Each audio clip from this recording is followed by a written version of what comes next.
Hi, this is Krista at The Secret Yarnery. Welcome to Crochet Podcast, episode 113.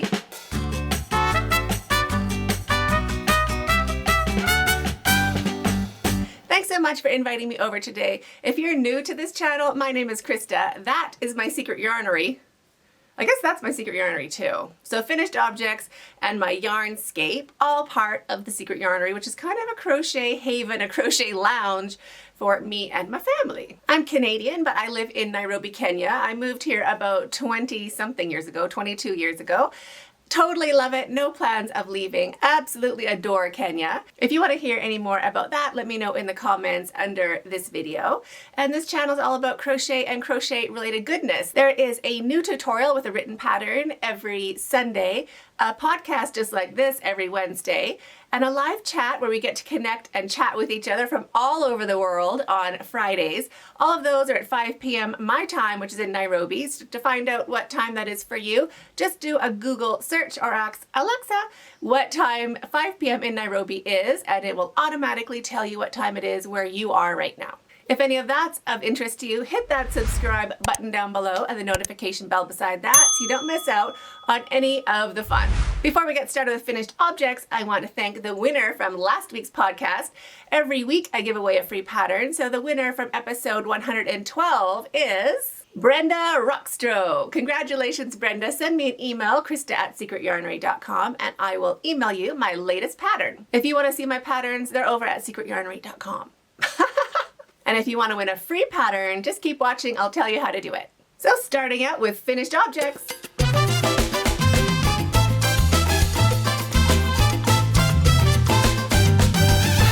Okay, that should be finished object. No, it can be plural actually. So this week, I don't know if this is how it is for you. Let me know down below. But for me, usually I just like to crochet because I want to make something. I'm like, oh, I want to use this washcloth. Oh, I want a scarf that matches this outfit. I want a shawl. I'm cold. I want a sweater. I want slippers. It's something I can use in my life. I just want to whip it up super quick. And then sometimes if you're going through a stressful situation or you're processing a lot in your brain, then I just want to crochet something. I don't need it. I just want to crochet it. I want to do a repetitive stitch. I want to just de-stress. I don't want to think about writing a pattern. I don't want to think about doing a tutorial. I don't want to think about having to explain it or an easier way to do it or like a shortcut or tips or tricks or anything like that. I just want to crochet. So Saturday, I had one of those days. I just wanted to like stress crochet. Do you know what I mean? Like stress relief or crochet as therapy. Totally. Nothing terrible. One of my kids, I'll tell you news of the week, but nothing terrible. However, I didn't want to put any more stress on myself of like having to like work. Do you know what I mean? Like write a pattern, make notes, take notes, write down how much yarn I used, like none of that. I just wanted to crochet. What I have been wanting to do for years and years, 2 years at least, since I started before, but since I had so many questions about why I do it. And the question is, why do I turn my work when I make granny squares? Now, I didn't used to. I wanted all my pretty stitches facing up. I'm like, I cannot turn my work. I need those. I need the beauty of it. I need all my stitches facing up, and that's it, 0. No flexibility in that until I forget which pattern I was doing. Oh, I remember what it was. It was my Daisy Granny blanket. I made all my stitches facing up. It was so pretty and gorgeous. I went to join it and all of my daisies were like, like, you know, not nice and true and square. And I was a bit disappointed because it was one of my first blankets that I made and I really wanted it to be perfect. I thought it was going to be perfect. The colors are great and everything. I'll be showing you it stacked in the back. So don't worry, you're going to be seeing exactly what I'm talking about a little later on. But they didn't look like true squares joined together. They were a little bit like, ooh, ooh, and then ooh, ooh. So it was no. And you needed those sound effects. I know you did. Now you can hear what I mean, right? So after that, I started researching why my granny squares look like twisted or not like super straight and square. And apparently it's because you don't turn your work. When you crochet, you naturally pull the yarn towards your hook. So all of your stitches slowly pull and the center of your work slowly goes the other direction because your stitches are slowly pulling towards your work. So the bigger it gets, the more you can see it. You can't totally notice square by square, but you can totally notice when you join them together. And then you're like, oh, like they were perfect, and now they're all kind of like, you know, they got a limp to them. They're not straight. So that is where my epiphany hit me of like, I have to turn my work, because when I join my squares, I want them to be dead true. So now for my tutorials, I turn my work no matter what. I used to still not turn my work if I wasn't changing my color of yarn. I was like, if I'm not changing the color of yarn, you don't have to turn your work, because you won't really notice that your center is a bit off. It's still gonna go by the outside edge. So I even did a few tutorials like that of here's a solid like one color granny square and I didn't turn my work. Although you can do it, and I still do it myself, or I have done it. I have some UFOs where I have done that. I haven't completed them because now I'm like, I really just should have turned my work. Because I just find it's like a better habit to have. You don't have to think, am I changing color or I'm not changing color? Do I only have to change, like turn my work if I change the color of yarn? If I only change the color of yarn, do I change every 3 rows when I change my color? Or can I change every row because I should? Or, you know, is that going to affect the the shape of when it gets joined together? So now I'm just like, one rule, easy peasy, turn your work. I get a lot of questions about it. And I'm like, if I just had a sample that I could show people of like, this is what it looks like if you turn your work, exact same thing. This is what it looks like if you don't turn your work. Do you know what I mean? Just like to show you. So Saturday, that was my stress relieving crochet project. I don't have to show you how to do the granny square. I already have tutorials on how to make a granny square. I already have tutorials on how to join them. Everything's already on my channel. I will link those down below if you want to see. So it was just something I could crochet on my own, watching TV, didn't have to think about repeating it, notes, tips and tricks, nothing, just crocheting. So here is the result. First, I will show you not turning your work. And none of these have been blocked. I literally just sat here on this exact chair, watched TV exactly behind you right there, or exactly where you are. So I made granny squares. So this is the first granny square. And this one, I did not turn my work, and it looks really cute. You can see it, right? Now in the center, if I line up the center stitch of this shell upstairs, or the top one, and the center stitch of the bottom shell, can you see that's on a bit of an angle? Like the center double, maybe I can use a needle. Let me see. Where's my needle?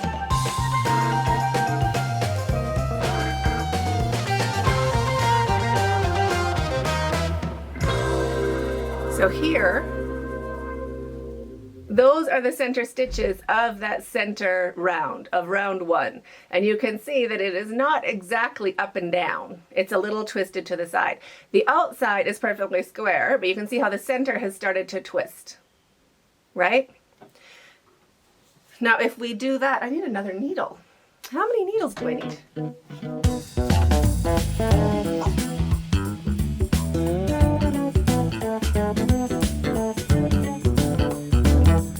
And there is if you turn your work. Those are the center stitches when you turn your work. So it is a lot more up and down. Can you see that? Plus, if you're just looking at the squares, this one's pretty straight. That one's pretty bent in, because your work always curls up. So that's another reason why I like turning my work. That's like already blocked. Not that I block my work, but anyway, so these are the 2 squares, and that is the difference between them. Then when you join them, now I did not block anything. I literally just sat here and crocheted and crocheted and crocheted and crocheted. And I did continuous join as you go for both, and I did 4 together. So you can see how they look a little bit wonky. It's not as dramatic as I thought it would be. I thought it would be like my first daisy square blanket, where it just looked like, you know, almost like that. A lot worse than it is.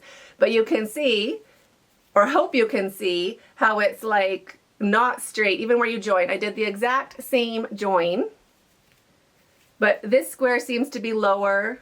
This square seems to be lower. Do you see how it's not like, it doesn't even look straight? So yes, you could block it, you could, you know, pull it and everything, but even if you pull it, it's just not perfectly square. Like this is taller, this looks taller than this. It looks like, you know, a row of single crochet taller. It is not. That is just not turning your work. That's just the extra pull you get from always pulling towards your hook, row after row after row. So it's still fine. And if you had it in a little blanket, like, you know, a little bit farther back and stuff, that's fine. You'd be like, what a cute blanket. I like the colors. Like, everything's fine. Let me put it there for you. Now, if you turn your work, I did the exact same thing. I did not block. I did not do anything fancy. I literally just turned my work. I worked into the back every row, no matter what. I worked into the back. So here it is when you work into the back, or you turn your work every row. It looks like smack dab, pretty much dead even, right? The joins really line up. It's straight through the middle. It's straight across. It's straight across the top. It's straight across the bottom. I mean, minus this little whoop, which I do on purpose. I purposely make sure my joins are really snug because that's where the stress is going to be. So I do that on purpose. But other than that, they're really, really square. And perk looks great on both sides. Reversible, where if you don't turn your work, not reversible. It only looks good on the one side. So you have a good side and a bad side. So this is why, for me, I have to turn my work. And also why I turn my work for like all the time, even if I'm not changing color, just because I also even like, I've come to admire and like, can you see this little extra row? Where can you see it? It's like a little extra box shape in between the colors. That's just from turning your work, and I really like it. I used to be like, oh no, that's working into the back, and it made me feel like it wasn't pretty. Now I totally like it. I'm like, I just love it. And that is why it's a must. I just think you get a better result. And you don't have to worry about good side, bad side. Other than when you do join as you go, one side has this little kind of the V's facing up, and one side just looks nice and smooth and tidy without those V's. But that's the only difference. So I guess if you like your little V's, that's the right side. But there we'll go like that. So let me know your preference about that in the comments down below. I'd love to hear your opinions about it. I have been up and down all around for years, but now I have committed, definitely going to be turning my work. Maybe I can put it on this side. There we go. Yeah. So this is turned. Yeah. Oops. Is that my phone? Yep. That's my phone. So that is why I turn my work. Now what's in the Yarnery today?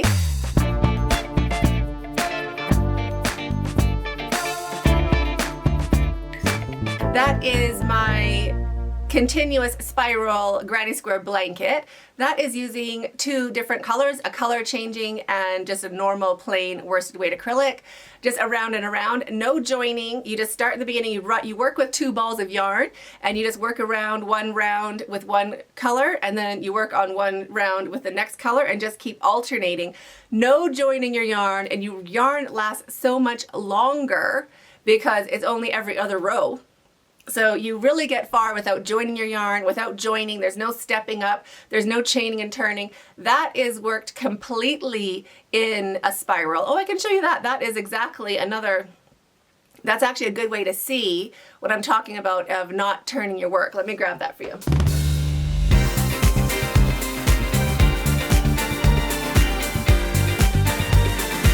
Can you see how the center has gotten a bit like lower? It's turned, it's twisted. So I'm holding it straight, I'm holding it flat, and by the time you get to the center is off. The center is not in the same shape as the outside edge. It kind of goes to the side. So that is another reason why to turn your work. Although with this pattern, you cannot turn your work. It is dead simple. And I think the bigger it gets, it kind of adds to that, that fun house kind of thing of an actual spiral. So I do really like it a lot. Super fun pattern. It is a written pattern on my website, a tutorial on the channel. I'll link it in the comments and the description box down below. Really, really fun pattern to use. So I used Picasso for this, but I also got some, Red Heart Stripes and Karen Simply Soft something. Those color changing yarns I had in my last order, I thought it would be really fun to do another one of these or a variation of one of these. no turning spiral granny square blankets, maybe a rectangle or something like that. What else is in the Yarnery? There is my Party Cardi 1.0. 0.2 or 2.0 is coming up soon. This is, can you see that over there? That is my Speedy Granny Ruth rainbow scarf. You can use any color yarn at all, but that works up so quick, no ends to sew in, super fast stitch. That one is great. Plus you can make your tassels any length that you want to like make your scarf as long as you want without actually having to crochet. So that is a win right there. Also a written pattern and tutorial on the channel. This is my lambkin mile a minute on my sofa underneath there. That is not a written pattern, but that is the mile a minute baby blanket, but with the lambkin to join. So I did 2 double crochets instead of the 3 double crochets you normally would do. So that's easy. It's a bit advanced because working with a fuzzy yarn is working with a fuzzy yarn. It's a bit of a pain in the touche. Underneath here, this is the Daisy Granny blanket, 2.0 also. This is the one I turn to my work every row. I still haven't done my ends. Don't judge. Don't judge. Okay, you can judge. It's fine. I did not sew my ends. I know it. I will own it. This is the blanket kind of up close, and this will be a tutorial coming up of basically how to join 4 granny squares that will be the same size as a big granny square. If you want to get a head start, this is coming out on Sunday, if you want to get a head start for your big granny squares, you do your daisy same as ever, but you do 2 rounds of the green, 3 rounds of the lighter color, and 5 rounds of your next color. And that will match up with 4 of your daisies that are joined up afterwards.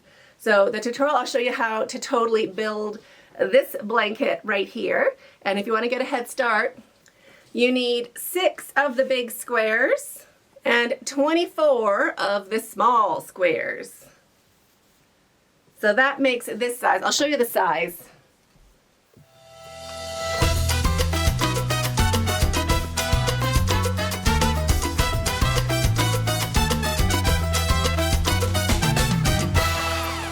You could totally make that bigger, 1 row wider and 1 row taller along the top. That would also be super, super great. But that tutorial will be coming out on Sunday, Lord willing. Now, before I jump in with works in progress or what is on my hook, I just want to thank all of my channel members. Thank you so much for helping me make more videos. No, really, thank you so much. I totally appreciate it. Now, what I'm working on, works in progress.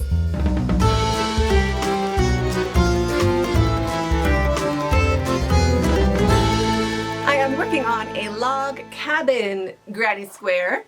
This is my active whip. It's mindless at this stage. I'm making 24 squares in white, my colors, but also with white. So this is the size they're going to be. It's going to be like a baby blanket size blanket, not very big. I wish it was going to be bigger, but I don't really feel like making more squares. I just kind of want to get it done to move on with the other projects that I want to do. So it's going to be a baby blanket size. So my 4 colors and then white on the other half.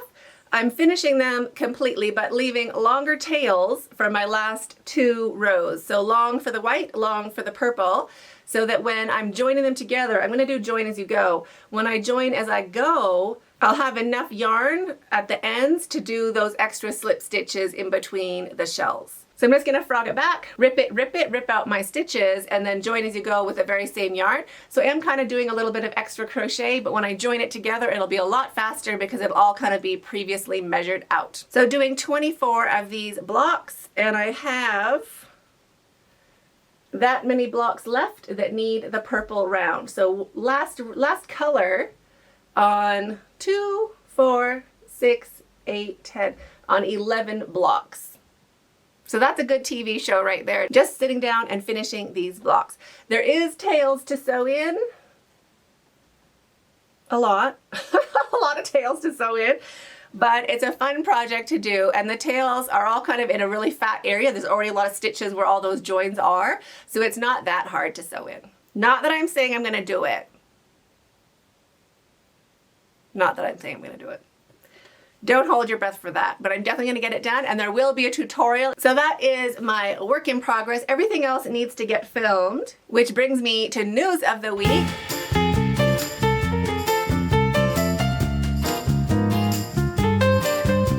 Power has been going out a lot.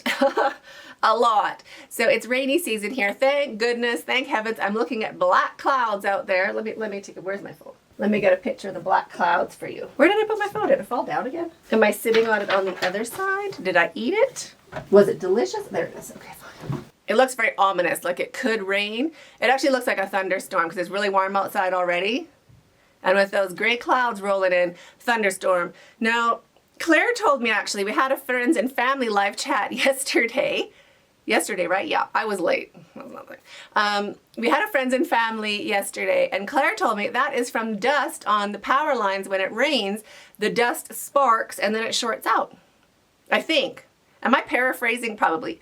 I'm sure y'all know better than me, but I'm like, that actually does make sense, right? So when it rains, power goes out, and then we have to wait for repairmen to come and fix the problem. So generally, rainy season, we have power about a little more than half the time. But it does put a little damper on things that you want to do, or you're like, I'm going to do this today, and then tomorrow I'm going to do these things that need electricity. And then when that day comes, you're like, oh, I really should have done the electrical kind of things, the stuff that needs electricity when I had electricity. But it is really good for crochet because you do not need electricity to crochet. And you can really get far on a whole bunch of different projects when there's no electricity because you have the sunshine, the daylight, even in the dark. Neck light to the rescue. So it's a good opportunity to crochet a lot, but it's not so great for like filming and tutorials and editing and stuff like that.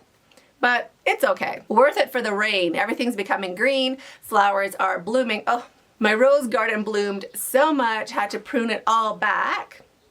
So now it doesn't really look fantastic, but it's getting really, really lush. And the next time it blooms, it's gonna be spectacular. So my stress of the week, or why I needed to crochet on Saturday and just kind of decompress, one of my kids had fallen a little bit ill and had ultrasounds and all that, suspected he needed a surgery, got the test results back and everything, definitely had to go see a specialist.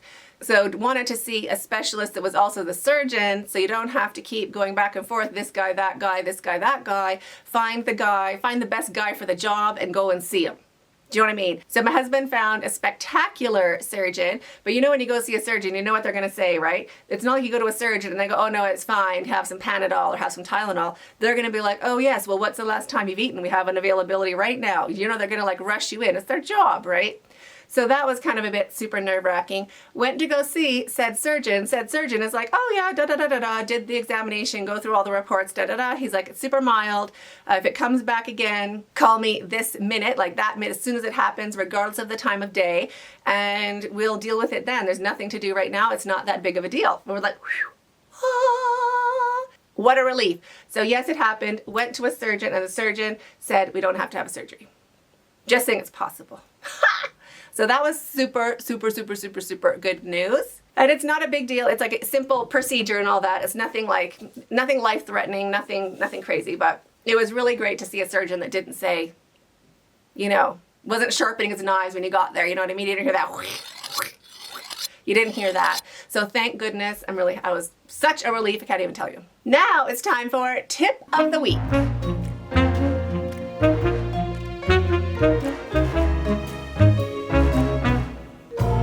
Do your crochet hooks get like shiny or gritty or discolored? Okay, let's just say, do they get brown and like nasty like mine do? Good Lord. I like to think I have clean hands. I keep my crochet hooks in this cute, I keep most of them in this cute little tin.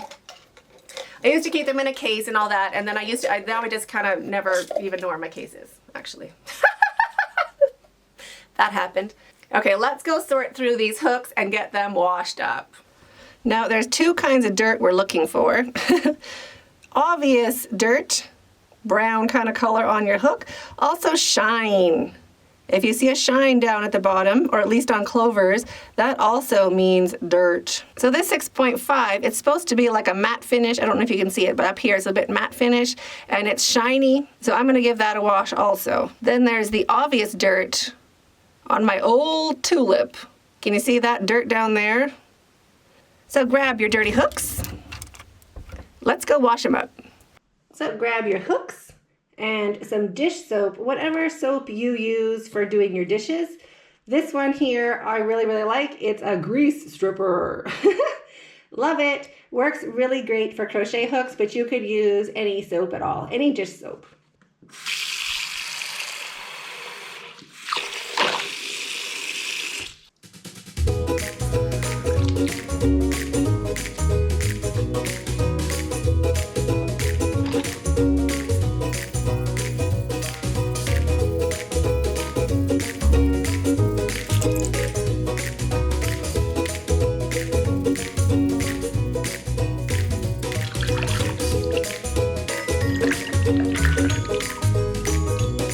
Check if it is clean. Can you hear that? You like it. That means clean. And we just do that for all of our hooks, especially the ends. That's where my hooks get dirty.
Those hooks are super clean, squeaky clean actually, and I only used one little smear of the soap. I never had to go back to get more, so that is another reason why I love that dish paste so much. I'll put a link to that down below if you want to look at getting some yourself. I really, really love a good dish paste. So now we just dry them up.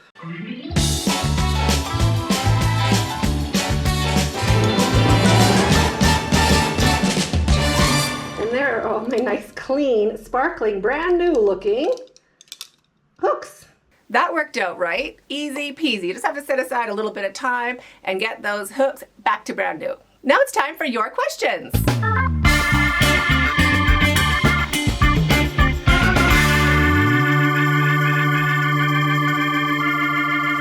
Donna Khan asks, I love your purple blanket. Are you going to come out with a pattern? Yes, I am. The written pattern and tutorial, right-handed, left-handed, are coming out on Sunday. And Lollipop Gang asks, I have such a hard time being patient during my whips and my hands and wrists hurt so easily. Do you have any tips? Tips for your hands and wrists hurting so easily? Check your posture and check that you're supported where you feel you need support. For me, I have to have pillows right behind my back and my arms freaking my shoulders being able to swing freely.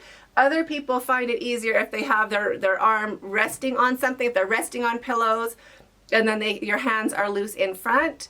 There's also some balms you can use, some tiger balm, things like that. But what I would do is just crochet a little bit every day. You do have to be aggressive. I would just crochet a little bit every day, maybe like 5 minutes, because even for me, if I don't crochet for a while, my hands don't hurt, but I definitely feel like I'm using muscles that I don't normally use. So just start out really small and just build up your muscle strength so your muscles can help your joints not take all that strain. Our hands are not used to using all those muscles that we need for crochet in daily life. Our left hand literally just like holds a knife. Do you know what I mean? Like it doesn't really do much, let alone like all this action all the time, like pulling this, that, all these motor muscle skills. You have to build up those muscles in there, so that might help, but I don't have that problem. So if other people do, please give us your tips and tricks for easing wrist and joint pain in the comments under this video so we can help Lollipop out. Would you like to win a free pattern? All you have to do is answer question of the week.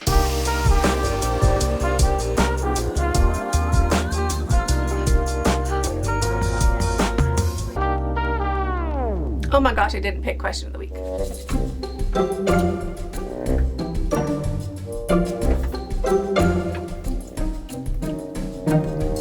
Thankfully, I have a whole bunch of questions written down. Oh my gosh. Let me find one. Got one. So question of the week, how do you stay motivated during large crochet projects? How do you get those big projects done? How do you stick with it and not move on to something else or just leave it as a UFO, an unfinished object? For me, I need to break it up with other projects. I cannot sit down, although I have in the past, but I find it kind of like breaks, it doesn't break down my soul, but it definitely, like, it's a weight, it feels like a burden, it takes the fun out of it for me. If I'm doing a big project, I will also have a small project on the go, granny squares, something in an opposite color. So if I'm doing like a big project in like purple and green, I will do a small project in neutrals. No, I won't.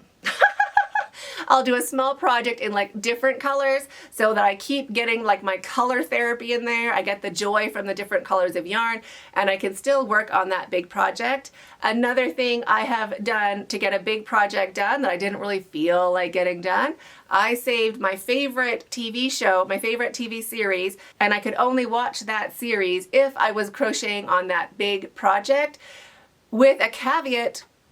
My hook had to actually be crocheting or I had to press pause. You can't like just have your whip project out, or you can't have your big project out, hold your crochet hook and then just watch TV, which I have done. I'll be sitting there and be like, uh-oh, I'm not crocheting. Because you're like, watching your show. No, your hook has to be moving, or you have to press pause. So in my head, I'm like, keep the hook moving, don't press pause, keep the hook moving, don't press pause. And I don't think about how many rows I'm doing, or how much yarn I have to do, or how many more balls of yarn I have to do. I think about the episodes. I'm like, I'm gonna sit down and work on my project for one episode. 45 minutes, 25 minutes, whatever that series is, or whatever keeps you occupied while you crochet. Just save your favorite entertainment source for your worst or your biggest project, and then don't think about the project, think about your TV show, and just keep your hook moving for that episode or those 2 episodes or the amount of time you're going to be watching that entertainment source. So that's what works for me. If you have any tips or tricks for what keeps you motivated during big projects, let me know in the comments down below. So to win a free pattern, answer that question in the comments under this video. And also, have you subscribed to this channel? Go ahead and hit this button under this video right now so you don't miss out on any more fun stuff just like this. Yes, you have to be a subscriber of the channel. And next week, I'll be picking a random comment that's a subscriber, and that person will win my latest pattern. Who is ready for Stack in the Back?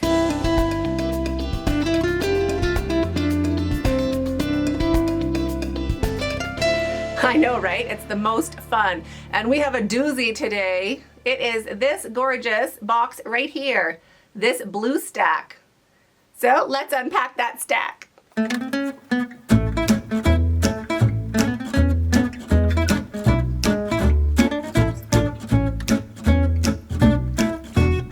Oh my gosh, there's so much in here. This is like my favorite stack of all time. This is my first shoulder shrug. I love the yarn. So it's well loved. It's practically felted at this stage, but it is just double crochet with a fancy soft yarn from Ice Yarns. I don't even know what it was. Don't even remember the name of it. It's probably out of stock anyways, years ago. So this is just like sleeves to put on any dress. Let me get it over my watch.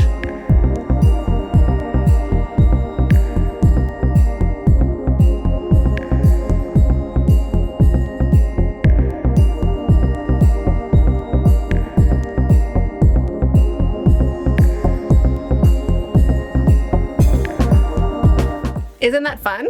So it is really just making a wide scarf and stitching it together on the edges. It's great just for covering up your shoulders and putting sleeves on any dress. So fall, winter, well, my winter, anytime in Kenya really. Great for evenings and things like that in the summer. Plus, you don't even have to wear it like that. You can still just wear it like a scarf, like a thick scarf. So this is the shoulder shrug, simple double crochet made to measure for your own body. I think there's both. I think there's a pattern. I don't know if I wrote the pattern actually, but there's definitely a tutorial. And if you'd like a pattern, let me know. So that is shoulder shrug. This is my first daisy where I didn't like how these squares joined up. So let me show you this beauty and why I turn my work.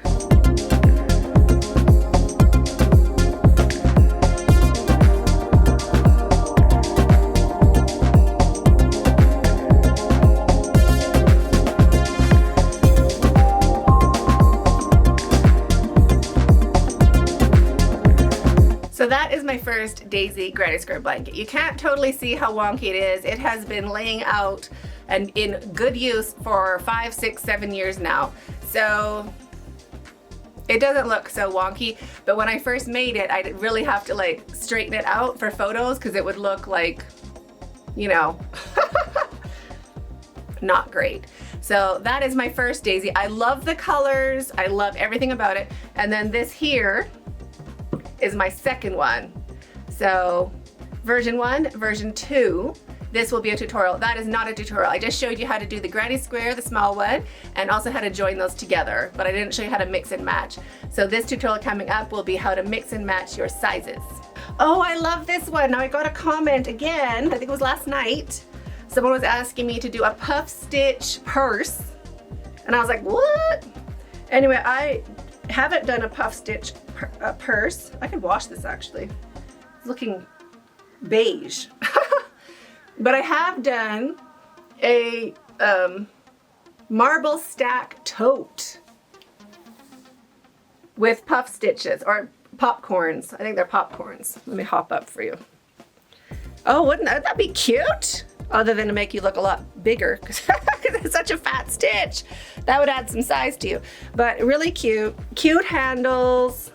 And I'm made with my own buttons. I did popcorn buttons. I didn't want to have to go buy anything or anybody have to go and buy anything. So little automatic self-closing loops just onto a larger popcorn. Strategically placed. And the bottom of it is super cute. It's a little rectangle. Perfect for going to the beach. Just in single crochets.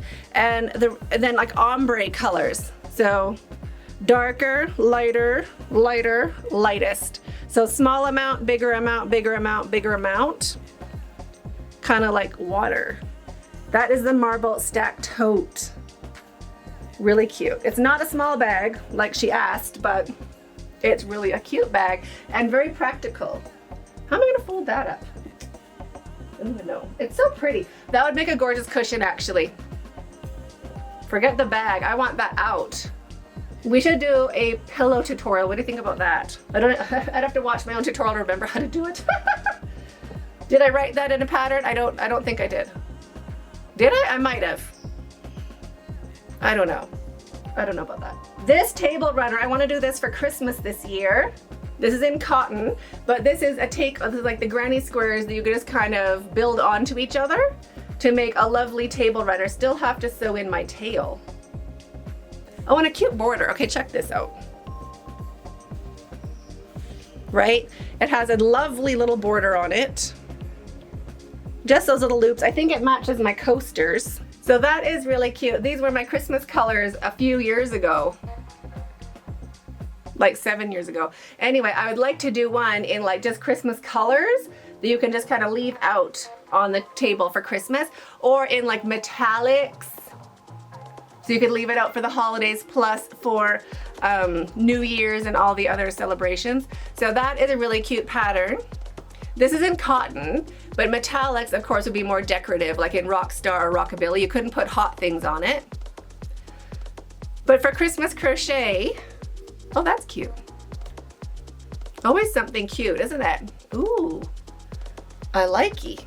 So this is on my list of things to do, but it's been on my list of things to do for 5 years. So no guarantees when this is coming out, but if you'd like to see it, let me know. If you want to see it more urgently or for this year, let me know. Oh, this is my stitch sample. No, this isn't.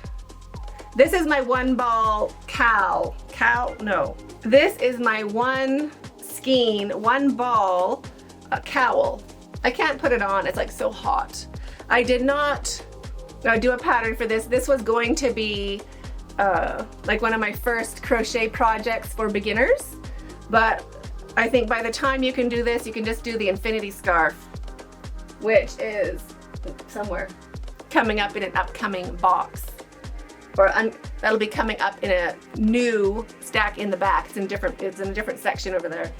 So that was nothing. I just did that to see how far you could get with 100 grams of 4 worsted weight acrylic. That is how far I got. Oh, this is my second hug shrug. Okay, gotta put this on. Hug shrug in my favorite color of Kenyan acrylic. This is all from before icy yarns, before I even found icy yarns. So imagine how old they are. Oh, love it. So this is my hug shrug. It's kind of like giving yourself a little hug, or like just walking around with a hug. And this is 3 balls of Kenyan acrylic, 300 grams.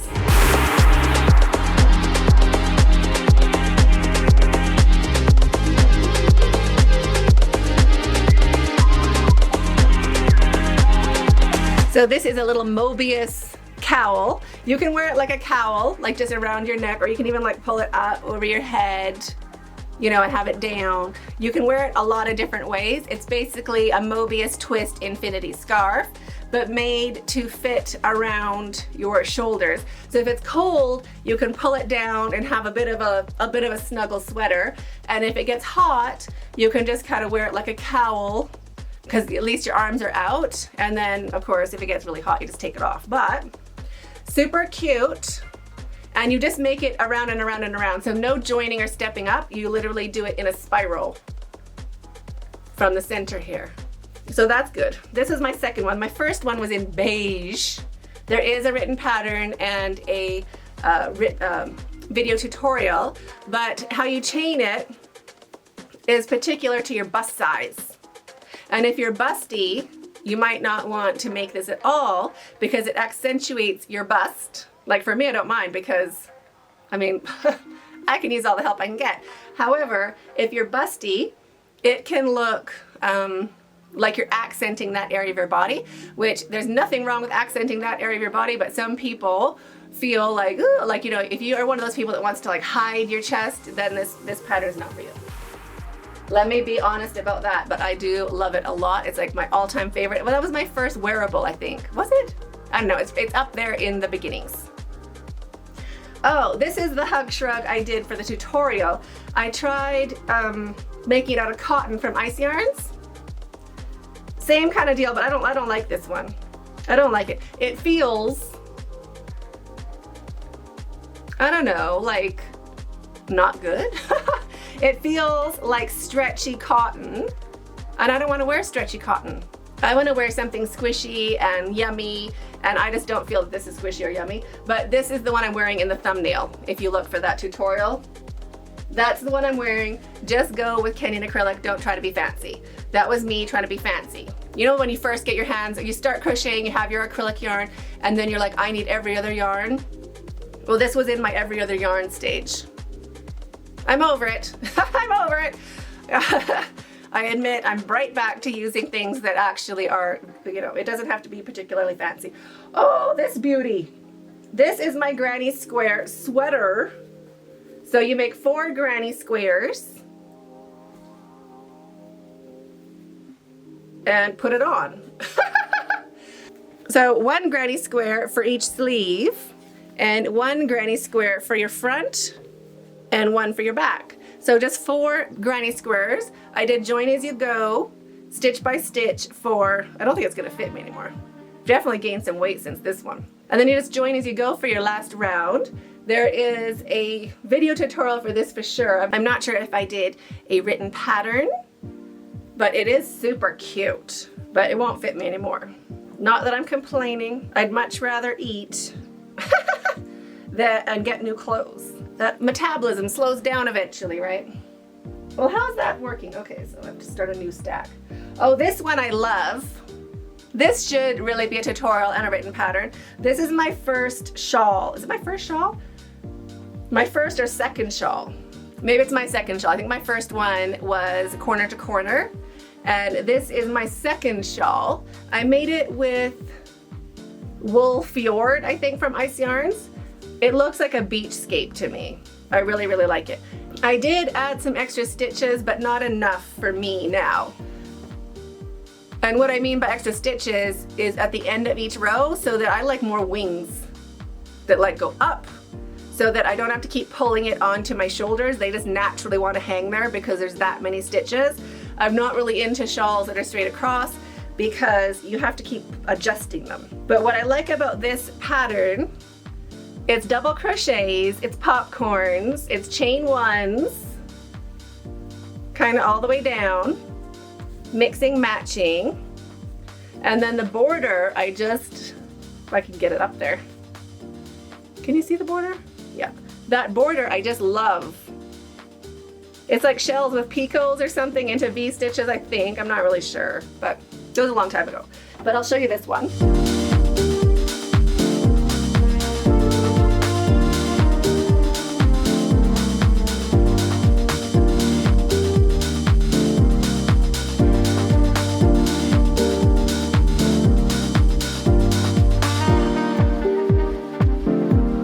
So cute, right?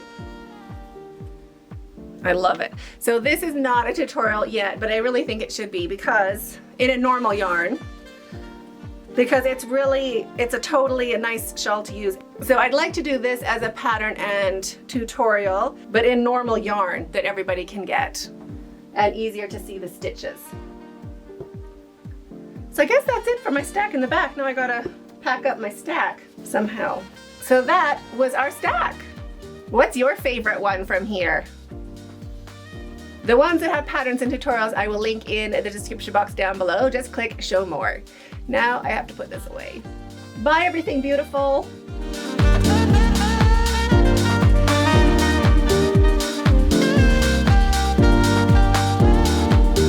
So hope you enjoyed. If you did, please hit that thumbs up, and I'm waiting for you in this video right there. I always get that wrong, right? That video. Stay hooked.